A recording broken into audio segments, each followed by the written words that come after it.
सृष्टि बचपन से ही दिखने में सुंदर नहीं थी, लेकिन अमीर बाप की बेटी सृष्टि पर उसकी माँ जान छिड़कती। मेरी बेटी कितनी प्यारी है, भगवान सबको सृष्टि जैसी बेटी दे।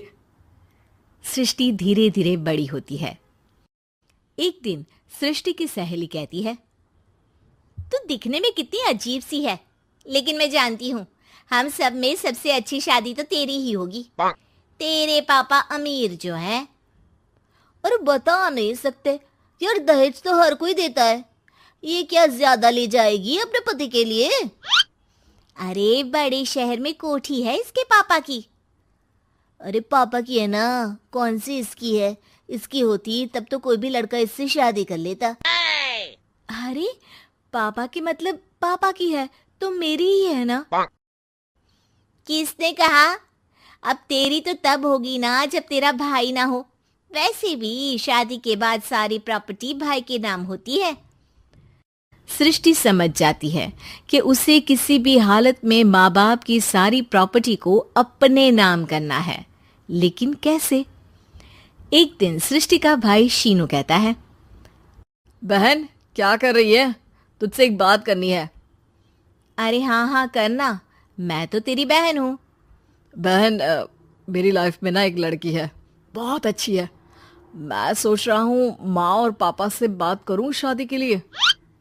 सृष्टि को समझ में आ जाता है कि भाई की शादी होते ही भाभी उसे एक दिन भी घर में बर्दाश्त नहीं करेगी। क्या बात है भाई, बताना कौन है वो? यार वो बहुत अच्छी लड़की है, पढ़ी लिखी है, मेरे साथ जॉब भी करती है। बस एक प्रॉब्लम है। प्रॉब्लम? क्या प्रॉब्लम है भाई? यार वो शादीशुदा है, लेकिन उसके पति ने उसे सिर्फ इसलिए छोड़ दिया क्योंकि उसके माँ बाप दहेज नहीं दे पाए। सृष्टि ये सुनकर न जाने क्यों खुश हो जाती है। अरे भाई तो क्या हुआ, लड़की तुझे तो पसंद है ना? शीनू को लगता है कि बहन उसे समझ रही है। वो इस बात से अनजान होता है कि उसकी बहन की मंशा पूरा घर हड़पने की है। सृष्टि अपनी माँ से कहती है, मम्मी मुझे तो बहुत चिंता है। पता है शीनू क्या कर रहा है? अरे क्या कर रहा है? वो तो काम पर जाता है और वापस घर आता है। नहीं ना माँ, वो यही तो नहीं कर रहा, बाकी सब कर रहा है। आपको पता है उससे प्यार है, और वो भी एक शादीशुदा लड़की से। ये क्या हो गया? मैं सोसाइटी में क्या मुंह दिखाऊंगी?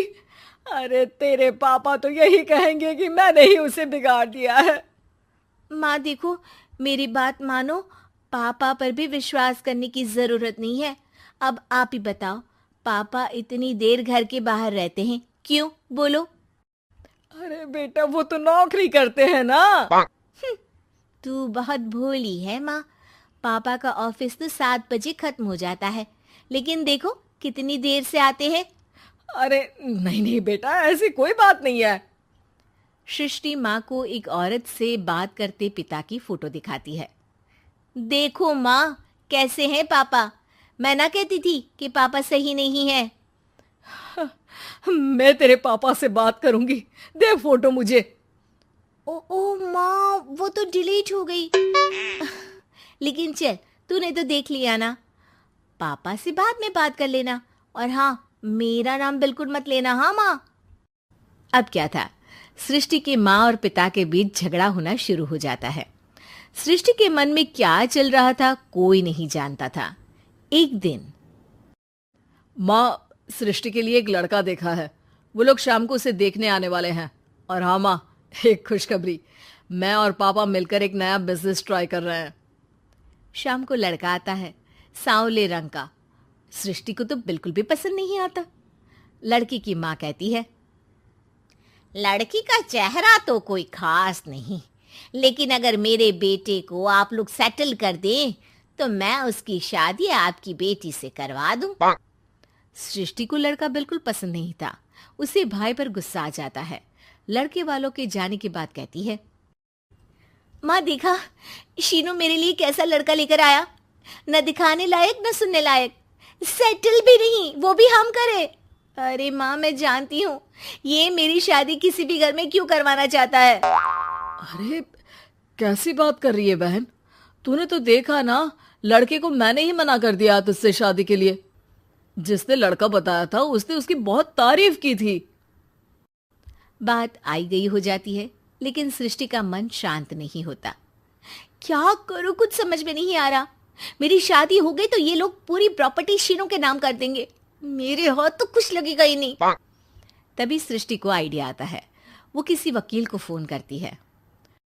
जी देखिए, अगर आपके मम्मी पापा का तलाक हो जाता है तो आपके पिता की आधी प्रॉपर्टी आपकी माँ के नाम हो जाएगी, फिर उसे वो किसी को भी दे सकती है। सृष्टि अब माँ को बेटे के खिलाफ भरती है। माँ, शीनू पर नजर रखा करो, वो जिस लड़की के प्यार में है ना वो शादीशुदा है। यहाँ आएगी, सारा पैसा रुपया जमीन जायदाद सब हड़प लेगी। पापा का भी हाल तुमसे छुपा नहीं है। ऐसा ना हो कि मैं और आप एक दिन सड़क पर भीख मांगे। हे भगवान, मैं तो जीते जी मर जाऊंगी अगर ऐसा हो गया तो। ऐसा हो गया नहीं माँ, ऐसा ही होगा। अभी समय है, आगे का सोच लो। मैं तो कहती हूँ पापा से आधी प्रॉपर्टी लेकर अलग हो जाओ। पापा की आधी प्रॉपर्टी भी हम लोगों को अगर मिल जाती है ना तो अगले 7 जन्म सफल समझो। बेचारी माँ बेटी के कहने पर पति से तलाक लेकर अलग हो जाती है।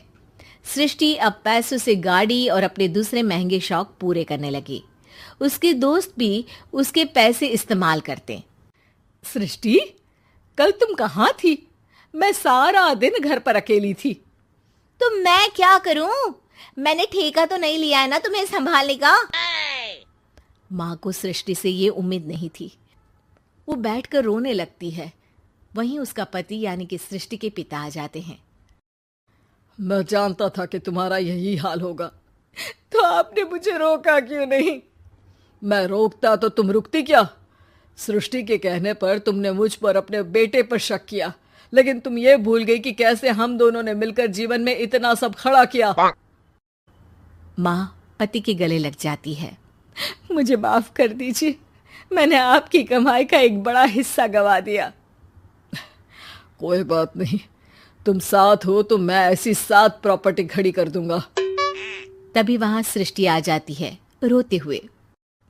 माँ, मयंक ने मुझे छोड़ दिया। वो बोल रहा था जब तक मेरे पास पैसे थे तब तक ही वो मेरे साथ था। पापा, माँ, मुझे माफ कर दीजिए।